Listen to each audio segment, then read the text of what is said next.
자, 오늘 본문 말씀 에스겔서 1장 4절이 되겠습니다.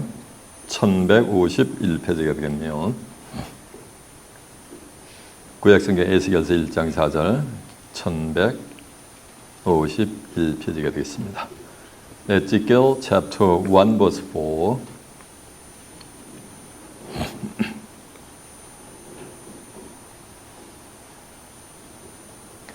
1151페이지 에스겔서 1장 4절이 되겠습니다. 찾은 줄 알고 제가 봉독합니다. 내가 보니 북방에서부터 폭풍과 큰 구름이 오는데 그 속에서 불이 번쩍번쩍하여 빛이 그 사면에 비추며 그 불 가운데 단새 같은 것이 나타나 보이고 그 속에서 네 생물의 형상이 나타나는데 그 모양이 이러하니 사람의 형상이라. 각각 네 얼굴과 네 날개가 있고 곧 그 다리는 곧고 그 발바닥은 송아지 발바닥 같고 마강한 구릿빛 같으며 구리같이 빛나며 그 사면 날개 밑에는 각각 사람의 손이 있더라. 그 네 생물의 얼굴과 날개가 이러하니 날개는 다 서로 연하였으며 행할 때에는 돌이키지 아니하고 일제히 앞으로 곧게 행하며 그 얼굴의 모양은 넷의 앞은 사람의 얼굴이요 넷의 우편은 사자의 얼굴이요 넷의 좌편은 소의 얼굴이요 넷의 뒤는 독수리의 얼굴이니 그 얼굴은 이러하며 그 날개는 드럽혀서 각각 둘씩 서로 연하였고 또 둘은 몸을 가리었으며 신이 어느 편으로 가려면 그 생물들이 그대로 가르되 돌이키지 않으고 일제히 앞으로 곧게 행하며 또 생물의 모양은 숯불과 횃불 모양 같은데 그 불이 그 생물 사이에서 오르락 내리락 하며 그 불은 광채가 있고 그 가운데는 번개가 나며 그 생물의 왕래가 번개같이 빠르더라. 아멘. 자, 에스겔서 1장 4절에서 14절까지 봉독을 해드렸습니다. 오늘은 본문 말씀을 토대로 단새 가운데 네 생물 이런 제목으로 말씀을 증거해 드리도록 하겠습니다. 자, 주목하셨습니다. 에스겔서 1장 4절에서 14절의 말씀을 통해서 단새 가운데 네 생물 이런 제목으로 말씀을 증거해 드리도록 하겠습니다. 오늘은 본문이 말씀하듯이 단새의 정체는 무엇이며 그 가운데 있는 네 생물의 실체는 무엇인가 라는 것을 한번 깨우쳐보자는 거예요. 오늘의 본문 말씀은 우리 인간이 지혜를 동원해 가지고 억만 번 읽어봐도 풀이를 할 수 없는 엄청난 비유와 비사로 기록이 되어 있습니다. 아마 기독교 2000년 역사상 오늘 본문의 제목을 가지고 본문을 가지고 단새 가운데 네 생물이라는 제목으로 설교를 한 자도 없었을 거예요. 아마 실로이너지 외부는 만 가지 비유와 상징으로 기록이 되어 있어요. 호세아 12장 10절에 보면 내가 여러 선지자에게 말하였고 이상을 많이 보였으며 선지자들을 빙자하여 비유를 베풀었다 그랬어요. 하나님도 비유를 베풀었단 말이에요. 오늘 본문의 말씀에서 보면. 그런가 하면 예수님도 마태복음 13장 34절에 보면 예수께서 이 모든 말씀을 비유로 말씀하시고 비유가 아니면 아무 말씀도 하지 아니하셨느니라 그랬어요. 하나님도 비유로 말씀하시고 예수님도 비유로 말씀하셨단 말이에요. 그런데 그 비유라고 말씀하신 것이 때가 되면은 뭐냐면 비유가 아니고 실상으로 드러나게 돼 있어요. 요한복음 16장 25절에 보면 내가 때가 이르면 다시는 너희에게 비유와 비사하지 않고 아버지에 대한 것을 뭐한다? 밝히려 한다는 거예요. 때가 되어야 이 비유의 말씀이 밝히 드러나게 될 줄로 믿습니다. 그럼 누구를 통해서 밝히 비유가 아니고 실상으로 드러나는 거예요. 그것이 또 성경에 기록이 돼 있어요. 고린도서 2장 10절에 보면 하나님이 성령으로 이것을 우리에게 보이셨으니 성령은 모든 것 곧 하나님의 깊은 것이라도 뭐한다? 통달하는 이라 했어요.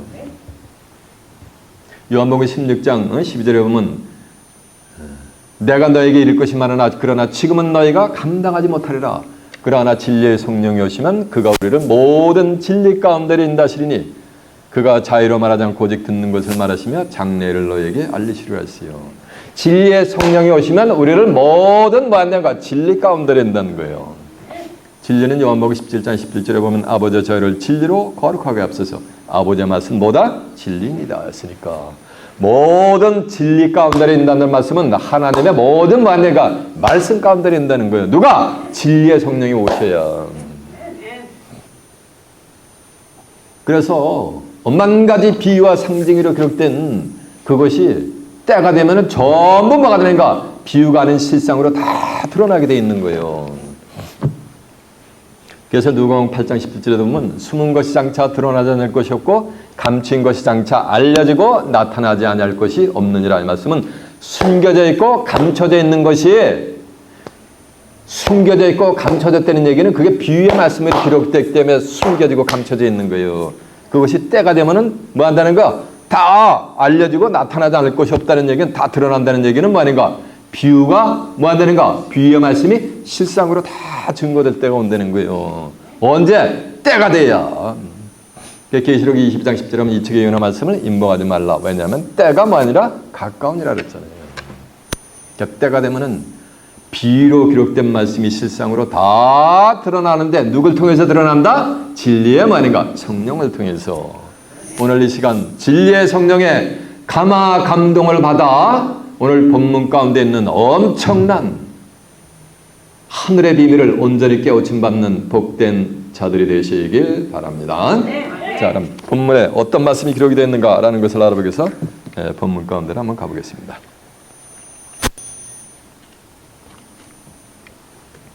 내가 보니 북방에서부터 폭풍과 큰 구름이 오는데 그 속에서 불이 번쩍번쩍하며 빛이 그 사면에 비치며 그 불 가운데 단새 같은 것이 나타나 보이고 내가 보니 말씀은 자 보세요. 이 에스겔서는 여호와 하나님께서 하늘을 열어 제끼세요. 하늘을 여시고 하나님의 이상을 에스겔 선지자에게 전부 보여주는 거예요. 그 보여준 그 이상을 기록하는 것이 그게 뭐야? 그게 에스겔서예요. 에스겔 선지자는 하나님의 이상을 뭐한가? 본 거예요. 그래서 본 것을 기록한 거예요. 에스겔 선지자가 봤기 때문에 오늘 본문의 말씀은 반드시 정한 때가 되면 이루어지게 될 줄 믿습니다. 뭘 봤냐는 거예요. 에스겔 선지자가. 내가 보니 북방으로부터 폭풍과 큰 구름이 오는 것을 봤단 말이에요. 이 북방은 하나님의 심판이 시작되는 곳이 북방이요. 이사 41장 25절에 보면 여호와 하나님께서 북방에서부터 한 사람을 불러버리는 거예요. 그리고 내 이름을 부르는 자를 해 돋는 곳으로부터 올라오게 해서 왕과 방백들을 회산물같이 토기장의 진흙을 밟는 것 같이 전부 뭐냐면 심판을 해버리는 거예요. 어디서부터? 북방으로부터. 에스겔 9장 2절에도 보면 북향한 윗먼길에서 살육하는 기계를 잡은 6사람이 출원하는 거예요. 근데 그 중에 하나는 세마포를 입고 가는데 옷을 입고 서기관에 뭐냐면 먹그릇을 찬 거예요. 그러니까 여호와 하나님께서 그에게 말씀하시기를 내가 예루살렘 성중에 순행하며 가증한 일로 인하여 탄식하는 자들의 이마에 표하라 라고 하는 거예요. 그리고 나서 표하는 역사가 끝나면 늙은 자와 젊은 자와 부녀와 어린아이가 할 것 없이 전부 뭐냐면 그 살육하는 기계를 가지고 전부 그냥 심판을 해버리는 거예요. 사람들을 도륙을 했는데 어디서부터 시작하느냐면 내 어디서부터? 성소에서부터 심판을 시작하거라 라고 해서 하나님의 성소에서부터 심판을 하니까 시체가 하나님의 성전의 질벽에 파일업이 쌓여가는 거예요.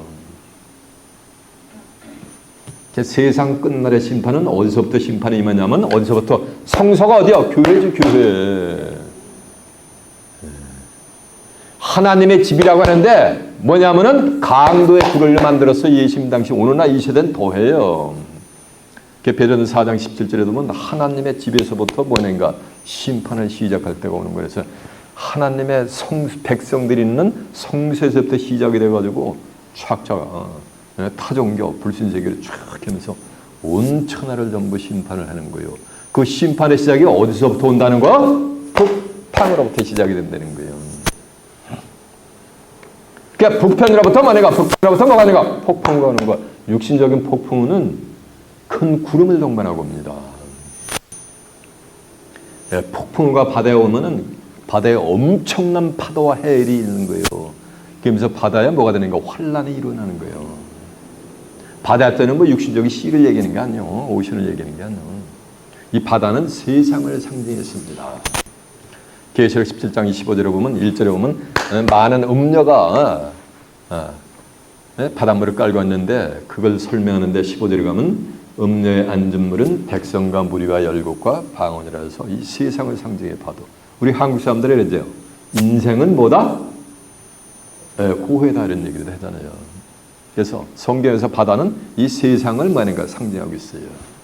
이 세상에 뭐가 오는 거야? 폭풍이 몰아붙이면은 뭐가 되는가? 환란이 오는 거예요. 폭풍이 올 때 가장 안전한 곳이 뭐야? 심한 곳은 뭐 집체도 그냥 다 날아가잖아요. 자동차는 막 올라가고. 요 미국 저 미드웨스트 같으면은 토네이도 같은 거 올 때면 어떻게 되는 거야? 그냥 자동차가 막 공중을 날아다니잖아요. 폭풍이 올 때 가장 안전한 곳이 어디요? 네? 높은 산? 이 동네는 높은 산, 이 동네는 지하래. 아니요. 그 사람이지. 폭풍이 올 때 가장 안전한 곳은 폭풍의 눈이야. 폭풍의 핵. 그 폭풍 정 가운데는 바람 한 점 없이 고요해요. 폭풍이 했더니 육신적이 또 뭐 윈드스톰이 아니야. 다 비유요. 이거 전부 비유로 말하는 거예요.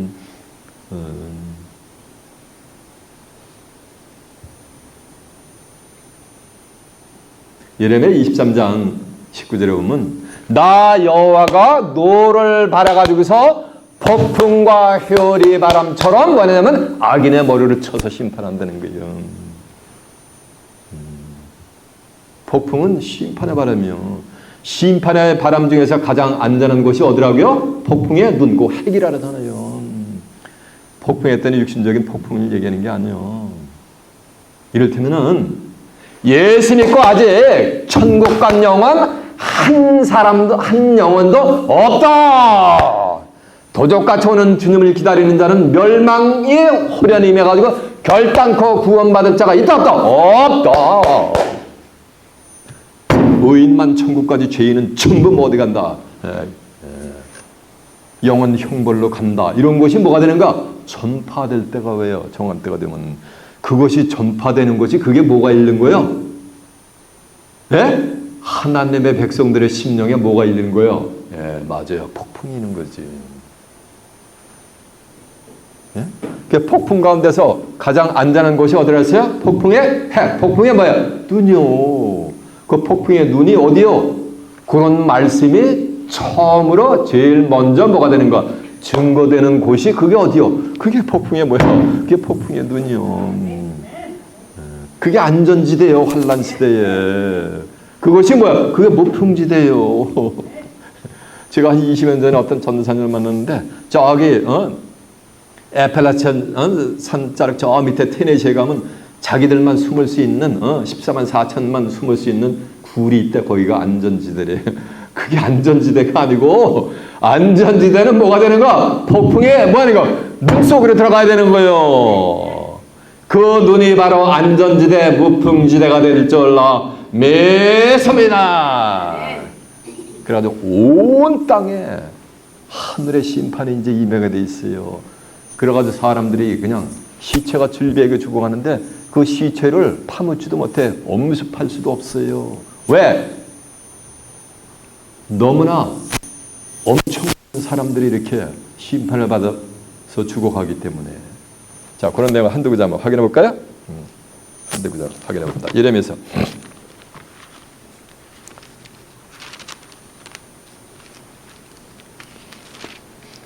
예레미야 23장 19절이 몇 페이지냐면요. 1087페이지가 되네요.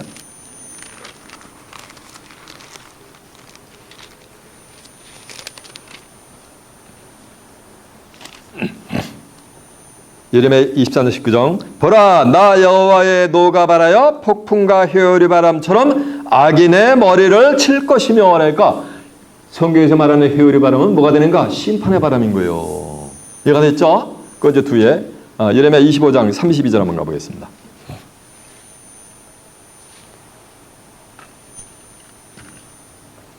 나 만군의 여호와가 말하노라 보라 재앙이 나서 이 나라에서 날에 미칠 것이며 대풍이 이게 대풍이 이게 폭풍이요 대풍이 큰 바람이 땅 끝에서부터 일어날 것이라 그날에 나 여호와에게 살육당한 자가 이 땅 끝에서 저 끝에 미칠 것이나 그들이 엄습함을 받지 못하며 엄습함을 입지 못하며 매장함을 얻지 못하고 지면에서 분토가 되리라.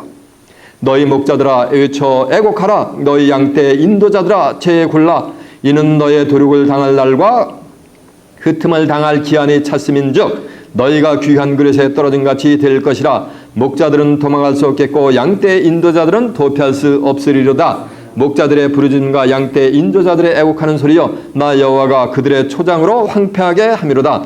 평안한 목장들이 적막하니 이게 이거 편안하잖아 교영하다 평안하다 안전하다 하잖아요 좀. 이게 기독교계를 얘기하는 거는 나는 이는 여호와의 진노의 영광이라 그가 사자같이 그 소엘에서 나오셨도다. 그 잡내라는 자의 진노와 그 극렬한 분으로 인하여 그들의 이 땅이 뭐에다 황량하려도 왜 황량하? 사람이 다 심판받으니까 사람이 없으니까 황량한 거예요. 이해되세요? 내가 보니까 북방으로부터 폭풍이 오는 거예요. 이 폭풍은 뭐라 그랬어요? 심판의 바람이 이렇게 몰아붙이는 거예요. 그러면서 큰 뭐가 오는 거야? 구름이 함께 오는 거예요. 이 폭풍은 구름을 동반하고 온다 그랬잖아요. 그랬더니 뭐 이 큰 구름이니까 뭐 그냥 엄청난 또 먹구름이 몰려오는 자세요.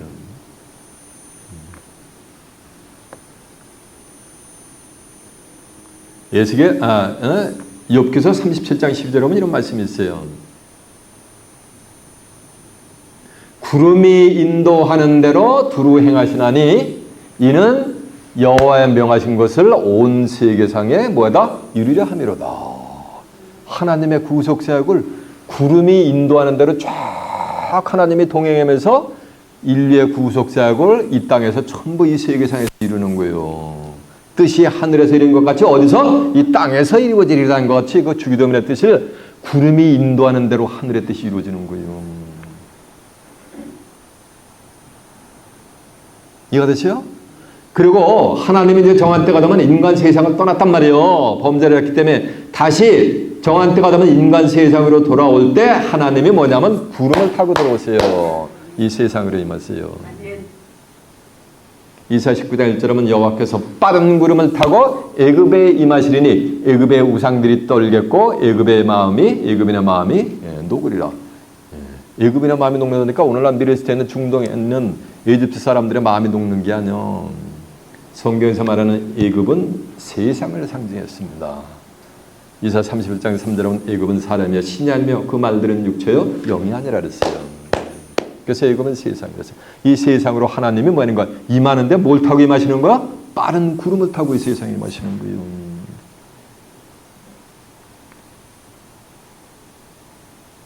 잠언서 25장 14절에 보면 선물한다고 거짓 자랑하는 자는 비 없는 구름과 뭐냐면 바람 같으니라 했어. 선물한다고 거짓 자랑하니까 거짓말하는 자를 갖다 뭐를 비유하고 있는 거야? 지금 비 없는 구름을 비유했단 말이에요. 근데 비는 하나님의 말씀을 상징했거든. 아모스 8장 11절에 보면 물이 없어 가나면요 양식이 없어 주림이 아니라 대저 여호와의 말씀을 듣지 못한 뭐라 그랬어요? 기가를 했잖아요. 요한복음 4장 10절에 보면 내가 주는 물을 먹을 때는 다시 가라가니와 내가 내게 주는 물을 먹을 때는 내 속에서 영원토록 솟아나는 뭐가 되랬어? 샘물이 되리라 했잖아. 예수님이 주가 생명인에게. 성경에서 말하는 물은 H2O가 아니고 육신적인 물이 아니고 하나님의 말씀을 상징하는데 물 없는 구름이니까 구름은 목자를 상징하니까 말씀이 없는 목자니까 이건 참 목자예요? 거짓 목자예요? 거짓 목자지. 그 바람도 선지자를 비유했어요. 에스겔 5장 13절에 보면 선지자들은 바람이라 말씀이 그 속에 있지 아니한지 그들이 그같이 당하리라 했단 말이에요. 성경에서 말하는 구름은 육신적인 크라우드가 아니고 뭘 얘기한다고요? 사람을 비유하고 있는 거예요. 유다서 1장 12절에 보면 이 사람들은 기탄 없이 너희와 함께 먹으니 너희의 애찬의 암초여 물 없는 구름이여 뭐냐니까 애찬의 암초여 이 사람들은 기탄 없이 너희와 함께 먹으니 너희의 애찬의 암초여 물 없는 구름이여 죽고 또 죽어 뿌리까지 뽑힌 열매 없는 가을나무라 했단 말이에요. 물 없는 구름이니까 구름은 목자를 상대하고 물은 하나님의 말씀을 상대하니까 물 없는 구름이니까 이건 참 목자예요? 거짓 목자예요? 거짓 목자지. 그러면 물 있는 구름은 무슨 목자가 되는 거야? 맞아, 참 목자가 되는 거지.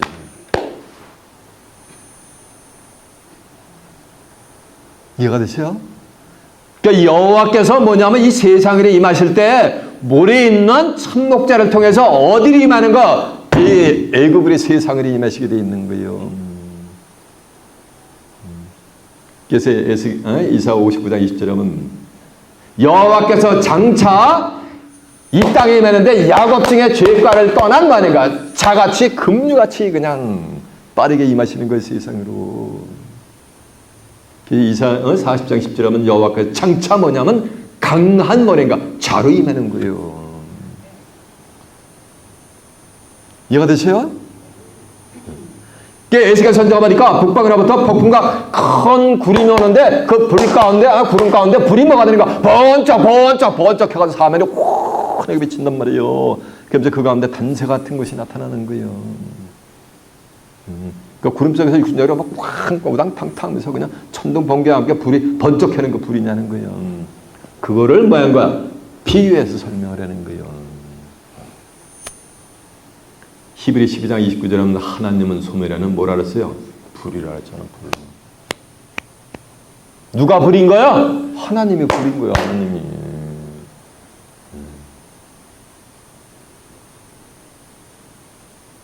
예레미야 5장 13절에 보면 내 입의 말로 불이 되게 하고 이 백성으로 뭐가 되게 하려니? 나무가 되게 한다 그랬잖아요. 이해가 되세요? 이 불은 누굴 상징하고 있는 거야? 지금 하나님을 상징하고 있단 말이에요. 보세요, 오늘 본문. 내가 보니 북방에서부터 폭풍과 큰 구름이 오는데 그 속에니까 어디야? 구름 속에서 불이 번쩍번쩍하여 불이 번쩍번쩍한다는 얘기는 불이 하나님을 상징했으니까 하나님이 뭐야? 말씀이 또 하나님이잖아. 요한복음 1장 1절에 보면은 태초에 말씀이 계시니라 이 말씀이 하나님과 함께 계시니 이 말씀이 곧 뭐라 했어요? 하나님이셨으니까 구름 속에서 불이 번쩍번쩍한다는 건 구름이 증거하는 말씀은 불 같은 말씀이 되는 거예요. 구름은 구름인데 무슨 구름이야? 큰 구름. 왜? 하나님을 뭐하는가? 인도하는 구름이니까 큰 구름이지. 그보다 더 큰 구름이 어디 있어요? 하나님은 무소부지하신데 상처나지 하나님이요. 시편 149편 8절에 보면 그 하나님이 누굴 통해서 지금 이 땅에 임하시는 거야? 이 큰 구름을 통해서 이 땅에 임하시는 거예요. 불이 번쩍번쩍하며 빛이 그 사면에 비치고 그러니까 구름을 통해 가지고 빛이 번쩍하면 그냥 사면이니까 그냥 동서남북 그냥 환하게 비춘다는 거 불이. 비치며 그 불 가운데 단새 같은 것이 나타나고 있다. 단새가 어디서 나타나면 불 가운데서 나타나니까 불 가운데서 나타나니까 이 단새는 불에 뭐가 되는가? 불 가운데서 나오니까 단새라는 거는 뭐냐면 불이 뭐가 되느냐? 그냥 너무너무 불이 스트롱해가지고 쇠가 뭐가 되는가? 그냥 시뻘겋게 달아오르는 쇠붙이가 단새요. 그것이 불 가운데서 쭉 그렇게 나타나는 거예요. 그러면서 그 단새, 불 가운데서 단새 속에서 뭐냐면 네 생물의 형상 같은 것이 쫙 출현하는데 이 네 생물은 사람의 형상이니라 라고 본문에 기록이 되어 있단 말이에요. 이해가 되세요? 이 내용을 좀 더 자세하게 알아보기 위해서 성경은 모르게 인간의 연구에도 모르게 전부 조각조각 하나님이 흩어놓으셨어요. 그 해답을. 성경 속에 전부 문제의 해답이 다 있어요. 자, 에스겔서 그 뒤에 8장 2절 한번 가보세요. 1절부터 한번 가봅니다.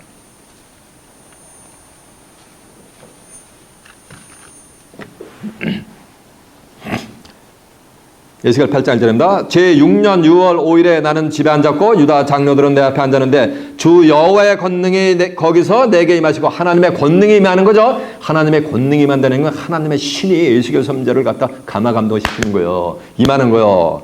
임하시기로 내가 보니 이상중에서 보니 불같은 형상이 있어. 그 허리 이하 모양은 불 같고 그 허리 이상은 광채가 나서 뭐 같은데? 단새 같은데. 저 보세요. 불 같은 형상이 이글거리는 불 같은 형상이 나타나는 거예요. 에스겔 선지자가 본 거예요. 그런데 그 허리 이상은 모양은 불 같고 허리 이하는 모양이 불 같고 허리 이상은 광채가 나가지고 단새 같은 거예요. 여기는 허리 이하는 뭐 같은 거야? 모양이 불 같고 허리 이상은 뭐가 된 거? 단새 같은 모양으로 나타나는데 그가 그 불 같은 형상이 그가 손 같은 것을 펴서 내 머리털 한 모슴을 잡으며 주의 신이 나를 들어 천지 사이로 올리시기로 하나님의 이상 가운데 나를 이끌어 예루살렘으로 가서 안뜰로 들어가는 북향문에 이르니 거기는 투기의 우상 곧 투기를 격발케 하는 우상의 자리가 있도다. 이스라엘 하나님의 영광이 거기 있는데 내가 들어가서 내가 들에서 보던 그 이상과 뭐하더라? 같더라라고 한 줄로 믿습니다. 그래서 불 같은 형상이 쫙 하나님은 소멸하는 불이라 했잖아요. 이게 하나님의 형상을 지금 설명하는데 허리 이하는 뭐가 되는가? 불 같고 허리 이상은 뭐가 되는가? 이글거리는 허리 이상은 광채가 그냥 쳐다도 볼 수 없는 그러면서 그 가운데서 그냥 단새 같은 형상이 쫙 그렇게 나타나는 모양이에요. 뭐를 지금 이렇게 설명을 하는 거야? 비유해서 하나님의 뭐를 형상을 지금 이렇게 설명을 하고 있는 거예요. 하나님이 출현하는 모습을 이렇게 설명하고 있는 거예요. 근데 그 단새 같은 것이 나타나는데 5절하면 오늘 본문의 5절하니까 그 속이니까 뭐야? 단새 속, 불 속에서 뭐니까 네 생물의 형상이 나타나는데 그 모양이 이러하니 이는 사람의 형상이니라라고 한 줄로 믿습니다. 저 보세요. 단새가 뭐라 했어요? 불이 시뻘겋게 달아오른 쇠붙이란 말이요. 거기에 바짝 마른 풀을 갖다 휙 던지면 풀이 어떻게 될까? 예? 흔적도 없어져. 풀은 성경에 또 말하는 풀은 육수적인 풀이 아니요. 이사야 40장 7절에 보면 이 백성은 실로 뭐라 그랬어요? 내 백성은 실로 풀이로다 했잖아요. 초기와같이 심판한다 그랬잖아요. 걔 단새 속으로 이 풀이 들어가면은 타 죽어버려요. 걔 단새 가까이 가면은 좋은 거야, 나쁜 거야? 맞아. 타 죽을 자는 나쁜 거예요. 왜냐면 타 죽게 되니까. 차라리 그냥 멀찌감치 보면은 단새가 뭐하니까 따뜻하게 내 온몸을 녹여줘요. 이해가 되세요? 근데 네 생물은 어디서 나오는 거? 단새 가운데서 출현하니까 이 네 생물은 얼마나 어마창창한 존재들이냐면 단새 가운데 들어가도 뭐가 되는가? 타지를 뭐하는가? 않는 거예요.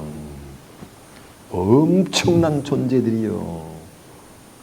이 백성은 실로 풀이라는데 이 단새의 모양을 설명하는데 단새 가운데서 네 생물이 출현하는데 이 네 생물은 누구의 형상이라 했어요? 사람의 형상이라 했잖아요. 사람의 형상. 그러면 네 생물은 뭐라는 말씀이야? 네 생물은 뭐라는 말씀이야? 사람이라는 거예요. 사람. 하나님도 출현했는데 하나님은 영이신데 하나님의 모습이 뭔지 아세요? 사람의 모습으로 출현해요. 왜? 큰 구름 가운데로 임하시기 때문에. 이해가 되세요? 그 후임에서 본문 후임에 에스겔 1장 26절 한번 가보세요.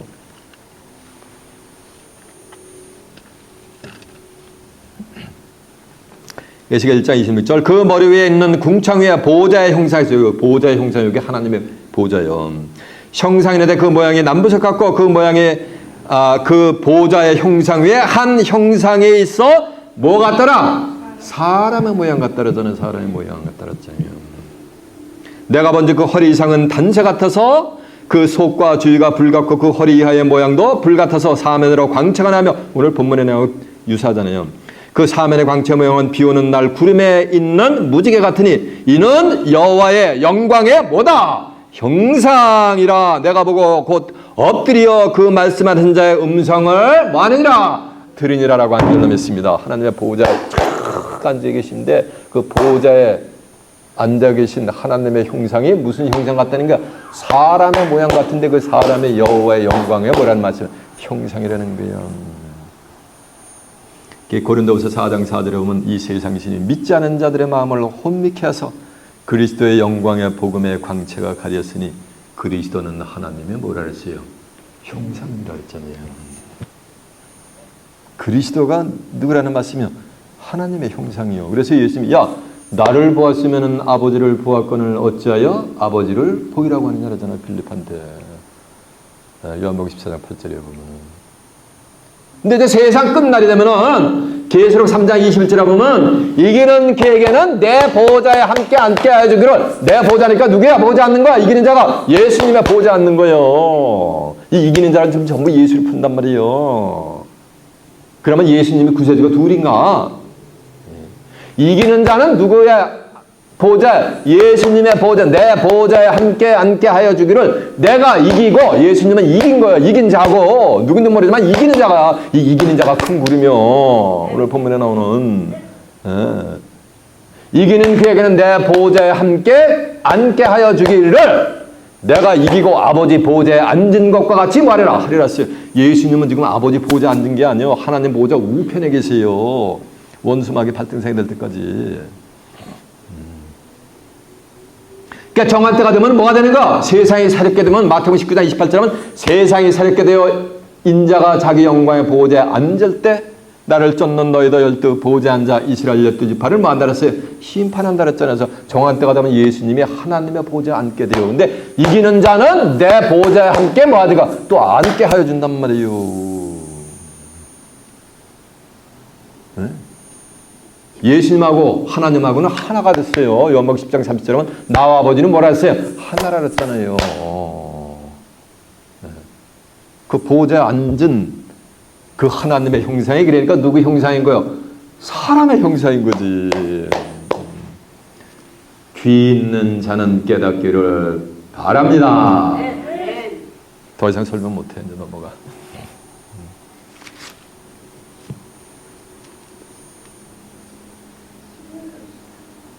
그 단세 같은 것이 나타나는데 그 속에서 단세 속에서 불 가운데서 네 생물의 형상이 나타나는데 이 모양이 이러하니 이는 또 사람의 형상이라 했어요.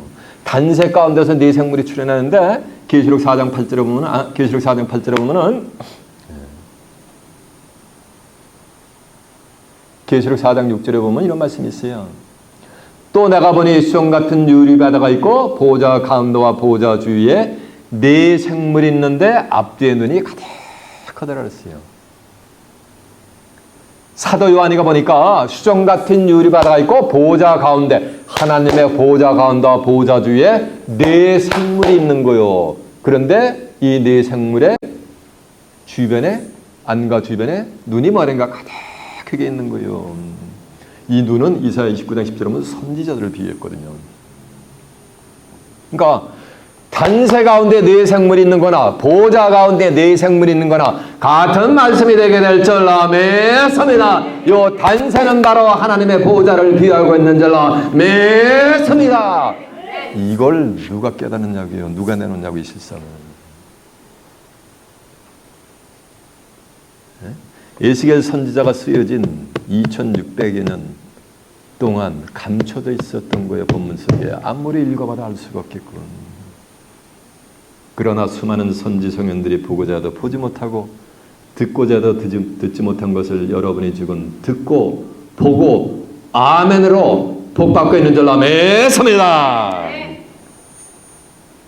그 속에서 단세 속에서 네 생물의 형상이 나타나는데 그 모양이 이러하니 곧 사람의 형상이라 각각 네 얼굴과 네 날개가 있고. 쳐보세요. 저 어릴 때 보면은 제가 고등학교 때인가 TV에서 두 얼굴을 가진 사나이라 그랬어요. 리메이제스라는 자가 나와가지고 두 얼굴이 가진 사나이여가지고 매 위켄드에 보면 했었단 말이에요.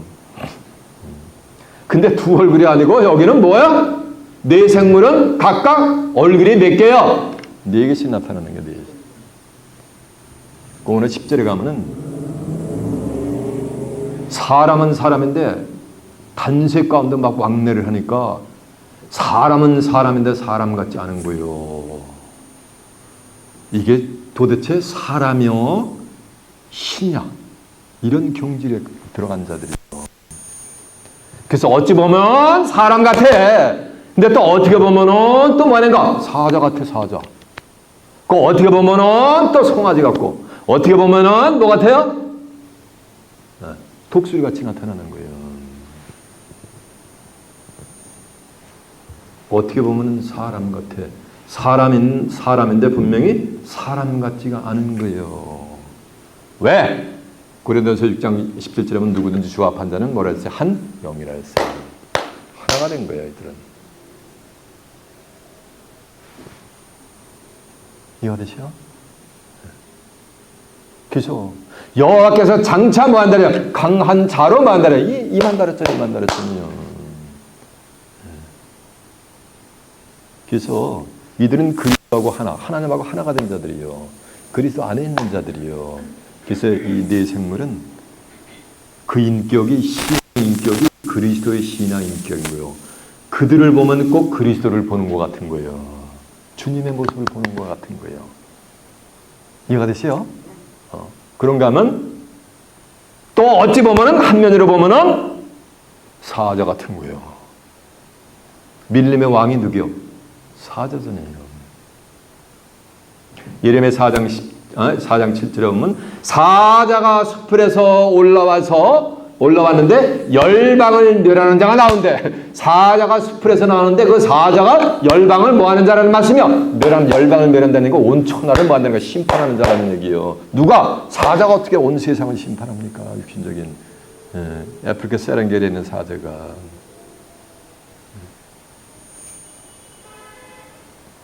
예수님도 계시록 5장 5절에 보면 유다 지파의 사자 다윗의 뿌리가 이겼으니 이 책과 읽으면 떼시리라 라고 했는데, 다윗의 뿌리가 누구냐면 계시록 20장 16절에 보면 나 예수는 다윗의 뿌리요 자산이니 곧 광명한 새벽별이라 해서 예수님도 뭐를 비유했어요? 사자를 비유했잖아요. 열방을 멸하는 자니까 이는 심판의 사명을 받은 거예요. 첫 번째는 그리스도의 신앙 인격을 갖추고, 두 번째는 뭐인가? 심판의 사명을 받은 거. 누가? 네 생물이 각각. 또 어떻게 쫙 보니까 꼭 송아지 같아. 송아지였더니 소 같아. 성경 말하는 소는 육신적인 카우를 얘기하는 게 아니에요. 하나님의 일꾼을 소로 비유했어요. 또 고린도전서 9장 9절에 보면은 모세 율법에 곡식을 밟아 떠는 소에게 망을 씌우라 하지 말라 하였으니 하나님이 어찌 소를 위하여 염려하느냐? 전혀 우리를 위해서 염려함이 아니냐. 이렇게 했잖아요. 그래서 사람을 뭐에 비유하고 있는 거야? 소를 비유하고 있는 거예요. 이게 하나님의 일꾼을 소를 비유하고 있는 거예요.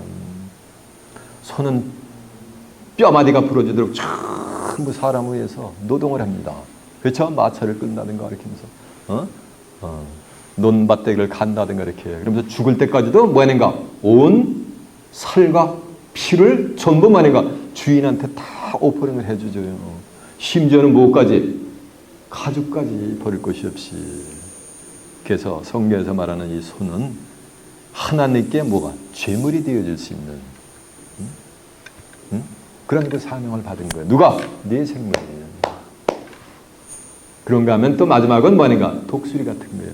사람은 사람도 어떻게 보니까 독수리 같았고, 계시록 8장 13절에 보면 넷째 나팔 재앙이 끝나고 난 다음에 공중을 날아가는 독수리가 쫙 출현해가지고서 땅에 거하는 자들에게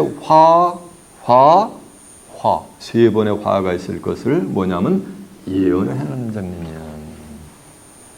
그래서 또 한 면은 독수리 같다는 얘기는 계시의 영을 받아서, 계시란 아직 이루어지지 아니한 일을, 미래에 되어질 일을 갖다가 진리의 성령의 감화 감동을 받아가지고서 각 시대마다 선지자들을 통해 가지고 가르쳐주는 신의 가르침이에요. 인간의 가르침, 띠올로전들의 가르침이 아니고 누구의 가르침이야? 신의 가르침이야. 신의. 예수께서도 신이 가르치는 거야. 신이 임했잖아요. 하나님의 신이. 이해가 되세요? 그 계시의 영을 받은, 쉽게 얘기하면은 예언의 사명을 또 하는 거야. 세상 끝날이 되면 이런 일이 있게 될 것을 예언을 해준단 말이에요. 누가? 요 네 생물들이. 이해가 되셨죠? 자, 다시 본문 한번 갑니다.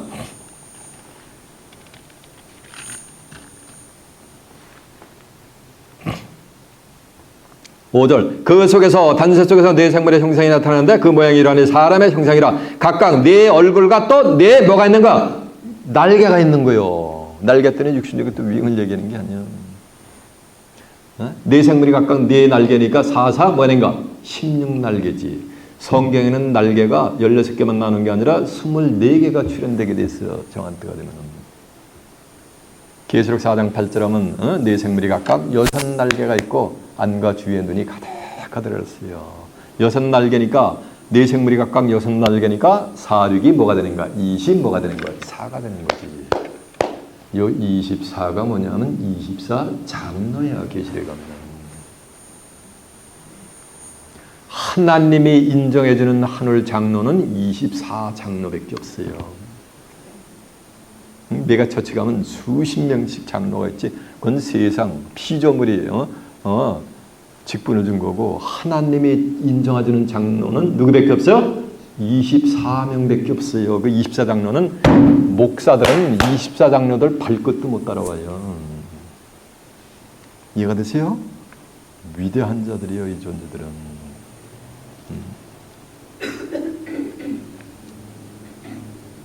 확인시켜드릴까?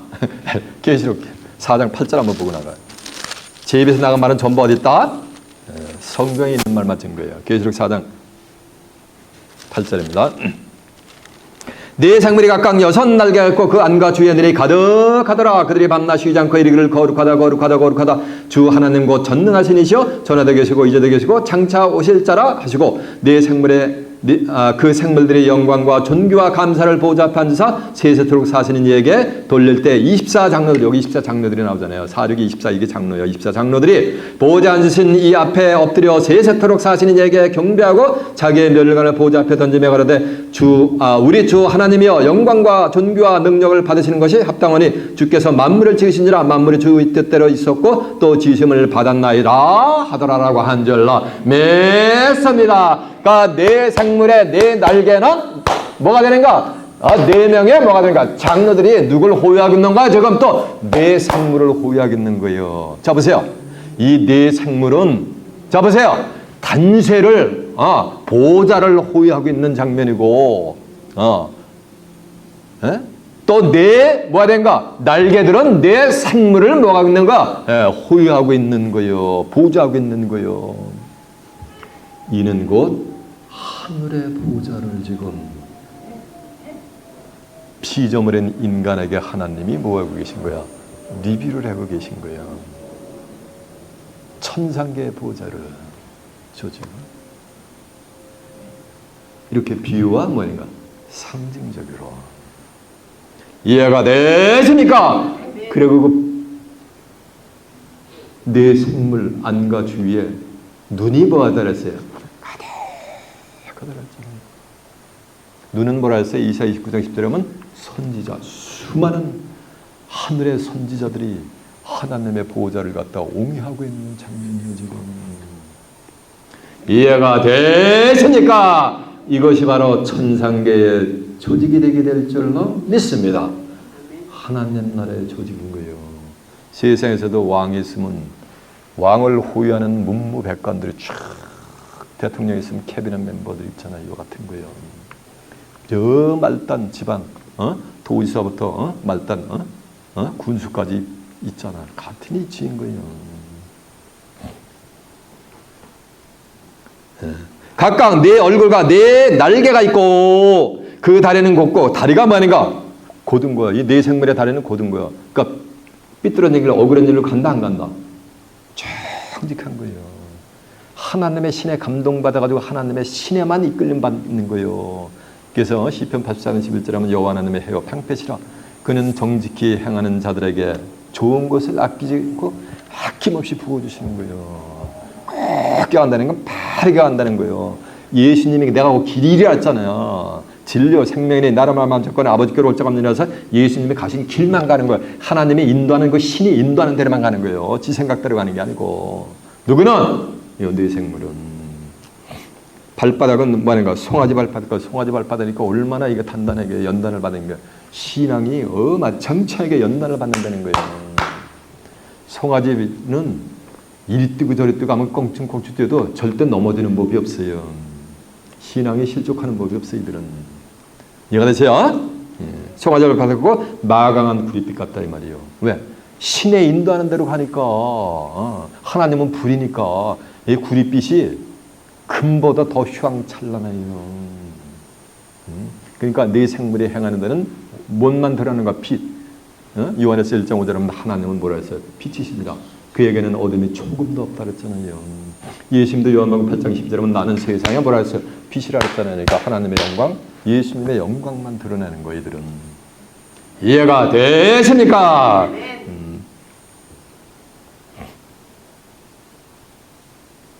그 사면 날개 밑에는, 그러니까 그 사면 날개 밑에 그 네 생물을 묘사하고 있는 각각 네 뭐라 했어요? 장로들이 날개를 했죠? 그 장로들 밑에는 각각 사람의 손이 있더라. 그 네 생물의 얼굴과 날개가 이러하니. 근데 요 사람의 손, 이게 사람의 손. 아까 보좌 앉으신 형상이 뭐라 했어요? 하나님의 손이잖아요. 요 사람의 손, 이게 하나님의 손이에요. 이 날개들의 손을 얘기하는 게 아니라 그걸 날개들의 손도 하나님의 신이 인도하는 대로만 가요. 이 하나님의 손이 누구한테 나타났냐면 예수 그리스도에게 나타났어요. 이사야 53장 1절에 보면 여호와의 팔이 누구에게 나타나느냐 그러면서 그리스도에게 탄생이 되는데 그리스도에게 나타날 것을 예언해 놓기 때문이에요. 이사야 40장 10절에 보면 여호와께서 장차 뭐가 되는 거? 강한 자로 임하시고 그 팔로 친히 뭐냐면 치료를 하시게 돼 있어요. 다스리게 돼 있단 말이에요. 요 손은 바로 하나님의 손이 되게 될 줄로 믿습니다. 다니엘서 5장에 보면 벨사살 왕 때 이 벨사살 왕이 예루살렘 성전에 기명을 갖다가 전부 갖다가 뱅큐를 열면서 술잔도 써버려요. 그러니까 갑자기 뭐가 되는가? 하나님의 손이 나타나가지고 분백에다가 확 글씨를 쓰는 거예요. 메네메네 대결 루바르신이라 해가지고 분백에 하나님의 손을 대나가지고 글씨로 슉 갈라치는 거예요. 메네메네 대결 루바르신이라고. 그러니까 벨사살 왕이 그날 저녁에 뭐가 되는가? 이렇게 돼요. 이렇게. 그날 저녁에 죽음을 당하여. 이 손은 심판의 손인 거지. 벨사살을 심판한 그 손가락이 이게 하나님의 손인 거예요. 이해가 되시죠?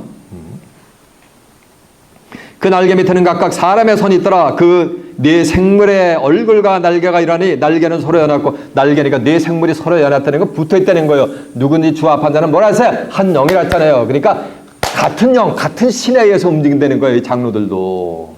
네 생물뿐만 아니고 장로들도 하나님의 신에 의해서 인도함을 받는다는 얘기예요. 이해가 되죠?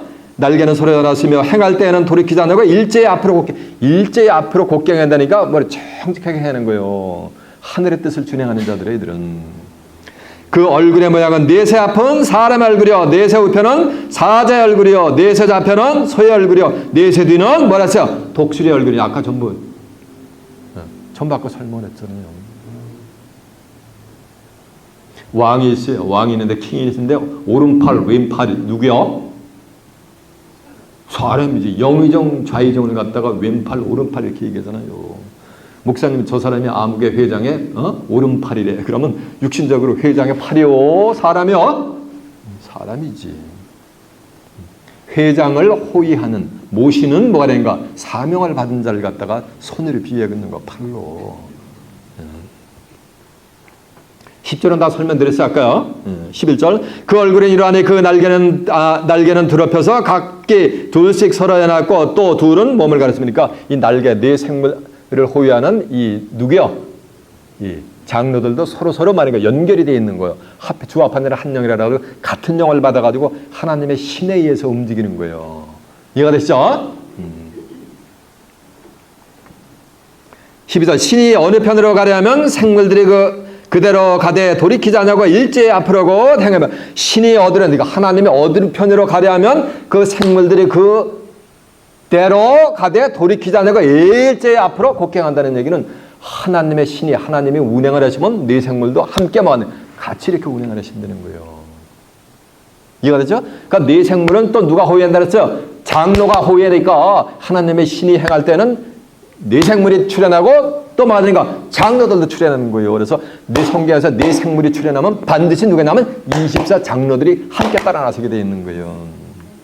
계시록 7장 21절 하면 모든 천사들이 보좌와 네 생물과 장로들 주위에 섰다가 하나님을 경배하는 장면이 나와요. 그런가 하면 계시록 5장 6절 하면 또 내가 보니 보좌와 네 생물과 장로들 사이에 어린 양이 섰는데 일찍 죽음을 당할 것 같더라. 7뿔과 7눈이 있으니 이는 온 땅에 보내심을 받은 하나님의 7 뭐라 그랬어요? 영이라 그랬잖아요. 그래서 장로가 출현하면 반드시 네 생물이 출현하면 반드시 누가 출현하는가? 장로들이 출현하게 돼 있어요. 계시록 14장 1절에 보면 또 내가 보니 시온산에 어린 양 섰고 그와 함께 14만 4천이 섰는데 그 이마에는 어린 양의 이름과 아버지의 이름을 쓴 것이 있더라. 또 내가 들으니 하늘에서 큰 음성이 나서 가는데 그 음성이 나는 소리 들으니 많은 물소리도 같고 예수님 소리도 같은데 내게 들리는 소리는 검은 것 타는 자들의 그 검은 것 타는 것 같더라. 저희가 누구야? 14만 4천이 보좌와 네 생물과 누구? 장로들. 이 장로들이 며칠 알았어요? 24 장로들 앞에서 새 노래를 부르니 땅에서 구속함을 얻은 14만 4천이 맡기는 등이 이 노래를 배울 자가 있다 없다? 없다 그랬잖아요. 없다 그랬잖아요. 이렇게 하나로 다 이렇게 연결이 되어가지고 이렇게 조직이 되는 거예요. 움직이는 거예요. 이해가 되죠? 한정에 하나님의 신에 의해서 이들의 행보가 결정이 되는 거예요. 신이 어느 편으로 가라면 그 생물들이 그대로 가되 돌이키지 않고 일제히 앞으로 곱게 하며 앞으로 곱게 의로운 길을 간다는 거예요. 또 생물의 모양은 숯불과 횃불 모양 같은데 네 생물의 모양이 숯불이 쳐보세요. 이 숯불이 이사야 6장 6절에 보면 이 숯불을 갖다가 입에 대면은 입이 찢어져 가지고 죄가 없어져요. 그러니까 네 생물을 만나면은 죄가 없어져 버려. 이해가 되세요? 그 횃불이 뭐냐면 이게 구원의 빛이요. 이사야 62장 1절에 보면 나 여호와는 시온의 공의가 빛같이 예루살렘의 구원이 횃불같이 나타나도록 잠잠하지 않고 예루살렘의 구원이 횃불같이 나타나도록 뭐하냐 잠잠하지 않는단 말이에요. 열방은 공의를 열하는데 비추는 영광으로 나오리라 했잖아요. 나 여호와는 시온의 권위가 빛같이 예루살렘의 구원이 횃불같이 나타나도록 시온을 위하여 잠잠치 아니하고 예루살렘을 위해서 쉬지 않는단 말이에요. 요 횃불은 바로 구원의 횃불이 되게 될 줄로 믿습니다. 사사기 7장에 보면은 사사 기드온이 미디안 족속과 아멜렉 족속을 갖다가 항아리 속에 감췄던 횃불을 항아리를 깨우고서 쳐들어가지고서 아말렉 족속과 미디안 족속 바다에 모래같이 많은 중단자들을 전부 심판을 해버리잖아요. 이 횃불은 바로 하나님의 구원의 횃불이 되게 될 줄로 믿습니다. 생물의 모양은 숯불과 횃불 모양 같은데 그 불이 그 생물 사이에서 오르락내리락하며 그러니까 불이 또 뭐 하는가? 네 생물 사이에서 오르락하니까 네 생물은 불 가운데 있는 거지. 그러니까 단새 같은 거지. 그 푸른 광채가 있고 그 가운데 번개가 나며 그 생물의 왕래가 번개같이 빠르더라라고 한 줄로 믿습니다. 요 네 생물의 왕래는 뭐같이? 너지락 팔자걸음으로 왕래한다? 어떻게 하는 거야? 번개같이 빠르게 돼요. 그냥 온 세상을 말인가 샥 순식간에 왕래해버리는 거예요. 하늘의 사명을 번개같이 빠르게 행한다는 거예요. 이해가 되세요? 이제 요 네 생물 지금 이거 뭐냐면 하늘 보호자의 조직을 상징하는 거예요 지금요. 그래서 수많은 하늘 보호자를 갖다가 네 생물이 호위하고 네 생물을 또 24 장로들이 호위하고 24 장로들은 또 수많은 선지자들이 호위하는 거예요. 이것이 하늘 조직이요. 이들을 통해 가지고 이 땅을 심판해 버리는 건 만방을. 이것이 바로 계시록 19장 21절에 나오는 하늘의 백마 군대의 조직이 되게 될 줄로 믿습니다. 그러니까 네 생물을 통과하는 거. 요 네 생물이 예수계 10장 15절에 보면은 구립인 거예요. 구립 뒤로 올라가는 이는 내가 그 발 강가에서 보던 생물이라 했잖아요. 20절 하면 이 구립들은 내가 네 생물인지를 깨달았느니라 했잖아요. 이 네 생물을 통과를 해버리면은 생명남의 길이 활짝 열리는 거예요. 생명남의 길을 이 구립과 화염거미를 전부, 화염거미 아까 횃불 같은 게 전부 이 불이 전부 화염거미요. 그걸 지키고 있잖아요. 여러분들은 구름을 통과하는 네 생물을 통과하는 자들 되시길 바랍니다. 그러면 생명남의 길이 활짝 열리게 될 줄 믿습니다. 생명 남으시겠다면 뭐한다? 창세기 3장 20절은 바로 용서하는 거예요. 구름을 통과해서 생명남의 길로 나가 생명나무가 나가다 보면 그것이 하나님의 보호자 어린 양의 보호자권으로 나오게 됐어. 계시록 22장에 보면은 1절에 보면은 나가서 생명나무 실과를 따먹고 새하늘과 새 땅에 살아서 입장해서 하나님과 예수 그리스도와 함께 영생 복락을 누리는 귀한 축복이 임하시길 예수님의 이름으로 축원합니다. 자, 말씀을 마치겠습니다.